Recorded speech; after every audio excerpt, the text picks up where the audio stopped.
श्री स्वामी समर्थ। आज आपण स्वामी समर्थांनी आपल्याला दिलेल्या नकारात्मकतेपासून दूर राहणे आणि शुद्ध विचारांचे महत्त्व यावर चिंतन करूया। आपल्या आजूबाजूला अनेकदा नकारात्मकता आणि निराशा पसरलेली असते। अशा वेळी आपले मन आणि विचार शुद्ध ठेवणे खूप महत्त्वाचे ठरते। स्वामी महाराज आपल्याला सांगतात की मनात चांगले विचार ठेवा, वाईट विचार मनातून काढून टाका। याचा अर्थ असा की आपल्या मनात येणारे विचारच आपल्या जीवनाची दिशा ठरवतात।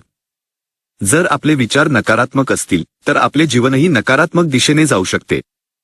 याउलट सकारात्मक आणि शुद्ध विचार आपल्याला योग्य मार्गावर नेतात आणि स्वामींच्या कृपेला पात्र बनवतात। वाईट संगतीपासून दूर राहणे, नकारात्मक बातम्या किंवा चर्चा टाळणे आणि नेहमी चांगल्या गोष्टींवर लक्ष केंद्रित करणे महत्त्वाचे आहे। स्वामींचे नामस्मरण, सज्जनांचा सहवास आणि चांगल्या ग्रंथांचे वाचन यामुळे आपले मन शुद्ध आणि सकारात्मक राहण्यास मदत होते। जेव्हा आपले मन शुद्ध असते तेव्हा आपण योग्य निर्णय घेऊ शकतो आणि जीवनात अधिक आनंदी राहू शकतो। तुम्ही तुमच्या मनात सकारात्मकता टिकवून ठेवण्यासाठी आणि नकारात्मकतेपासून दूर राहण्यासाठी काय करता